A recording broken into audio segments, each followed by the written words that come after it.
Hello everyone and welcome back to my channel. In today's video I'm going to be talking about my honest opinion of A-level sociology because I know that quite a few of you guys watching my channel have been quite interested in my GCSE sociology videos. So I thought maybe if I just discuss what it's like at A-level, maybe in case you were thinking about taking it as well, it might just help you, either be sure of your decision or maybe you'll change your mind, I don't know. Funny story about me and sociology is I've never actually taken it as my first choice. It was always something I picked up later on because I do really like the subject. So I guess that's a benefit of what I think about sociology. Because when I was doing GCSEs, my school only gave us 2 options. I know some schools give loads. I'm kind of mad that I was only allowed 2. But I took history and drama originally, and I didn't like drama. I did it for about 10 weeks. I was already past the cut-off point, and I went to my head of year and I was like, please, I really don't like drama. Can I just change to, I think it was geography I asked to change to because I originally was going to take history and geography. And looking back, that would have been a terrible idea, so I'm so glad that didn't happen.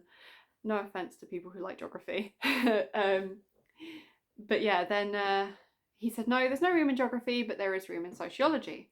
And one of my friends took sociology, and I know he really liked it, so I sort of thought, oh, you know what, I'll give it a go. I'll do it, and it ended up being one of my favourite subjects at GCSE. When I went into sixth form, I did actually move school and I took English literature, history, and religious studies as my 3 A levels. And it was only because I actually really missed taking sociology at GCSE that I picked it up as a 4th A level about 4 weeks, 3-4 weeks in. And I definitely, I don't think I regret doing that. I think taking 4 A levels was a lot, but I don't regret picking up sociology. I think if you took sociology as a GCSE, it's very, very similar at A level. There's just a bit more content to it. The question structures are very different. I didn't actually realise how different they were until I was trying to film those exam walkthroughs for GCSE, and I realised I had no idea how to write a 12 marker anymore because the 30 markers are quite different. And that's the thing, the answers for the exams in A-level sociology are very long. I think if you don't like writing long essays, you might not like sociology A-level as much, but I think it's the case for a lot of the essay subjects at A-level. As I say, I took 4 essay subjects, and a 30 marker wasn't that unusual. We had 30 markers in RS, we had 30 markers in history, and we had 25 markers in English. And that's just how you really get the A-level paper structures. Something that's always been an issue I find with sociology is the timings and the fact that the marks available against the time you're given, it is always quite tight, but I don't think it's too bad. And I think, again, that was the thing that was blanket across all of the essay subjects I took. I think I always struggled a bit with timing because there's just so much you can write. So in terms of the actual exam papers, I would say my honest opinion is that they're not that bad compared to some of the other subjects. They're quite similar. So, if you enjoy sociology as a subject, try not to be too put off by these 30 markers, these 20 markers. You do actually get quite used to them. There is a bit of a trick to them, which I have actually got a video talking about the 30 markers in sociology. And I know a lot of people in my class absolutely hated the essays, but they're not that bad. In terms of the actual lessons, in terms of the actual class, again, it was very similar to GCSE, and I did really enjoy the amount of discussions we had. I remember we would have some lessons which were very heavy on content, and some lessons where we would barely do any actual content. It would just be a debate. And a lot of the time, it didn't even feel like we were learning necessarily. It just felt like we were having a discussion, which I think is really good, really interesting. I did really enjoy my sociology lessons. I think my sociology class got along quite well as well.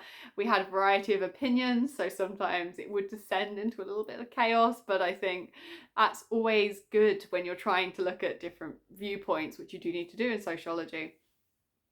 I remember as well, we did presentations and case studies. So we would go home and we'd research something and we'd bring it back and we'd do a PowerPoint in front of the class for the AO2 or the evidence. So I think that is a bit different from GCSE in that in GCSE sometimes you can just give a really vague example. You do have to be more precise at A-level, but I think again that is just a blanket thing across A-level. You've got to be more precise than you are in GCSE. It's just the way that the mark schemes work. So I could still use silly examples sometimes. I did use I don't remember what it was now, but I used some silly internet drama thing as one of my AO2 examples in an exam.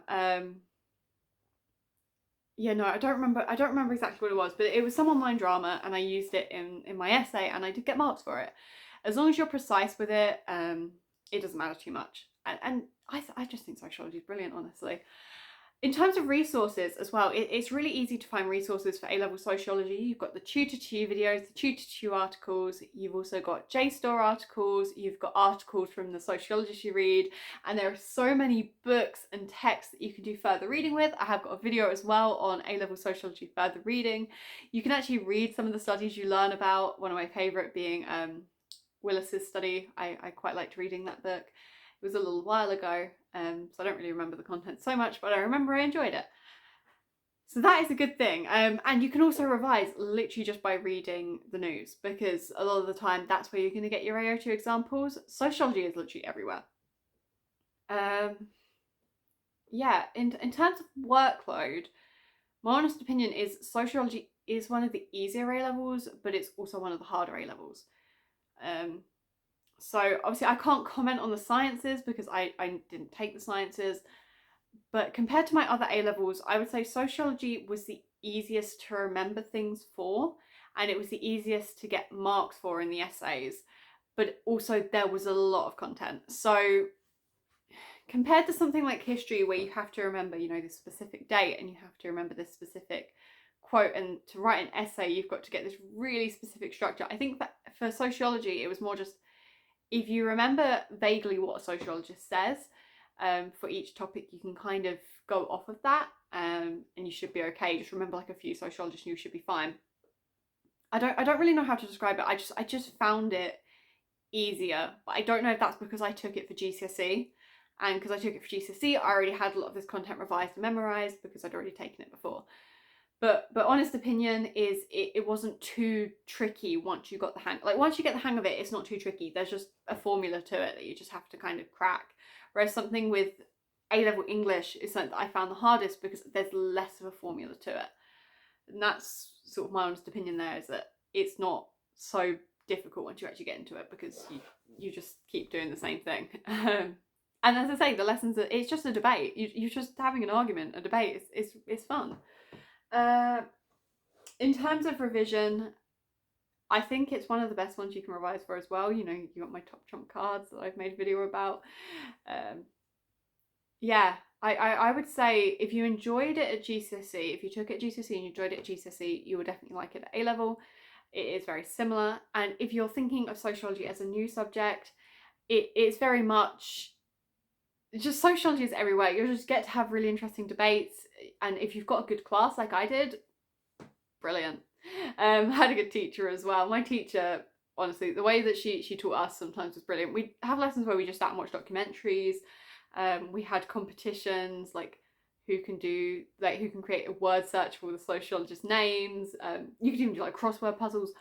The ways you can revise for sociology are brilliant, and the ways that you do the lessons are brilliant. And I think the content as well is quite easy to cover. It's quite easy to understand. The issue comes with how much there is. I never really struggled with understanding a concept. It was more just memorizing as many concepts as there are. So it is quite content heavy. There is quite a lot of content, but the content itself isn't too difficult to get the grasp of. Sometimes you will discuss quite difficult topics. I remember there were some lessons where I was like, but you usually, like, it's not too much of the course is like that. Most of it is okay. And I just say, if that does happen, if that is the case, you can go speak to your teacher. Usually they will be quite accommodating with it, and they'll find like an alternative way for you to learn that content. In short, my honest opinion of A-level sociology is it is a good subject, and I would recommend taking it. If you have any questions about the subject, just leave a comment down below and I will try and get back to you. If you have any other videos you'd like to see, leave a comment as well. And yeah, I'll see you in the next video. Make sure to like and subscribe. Bye.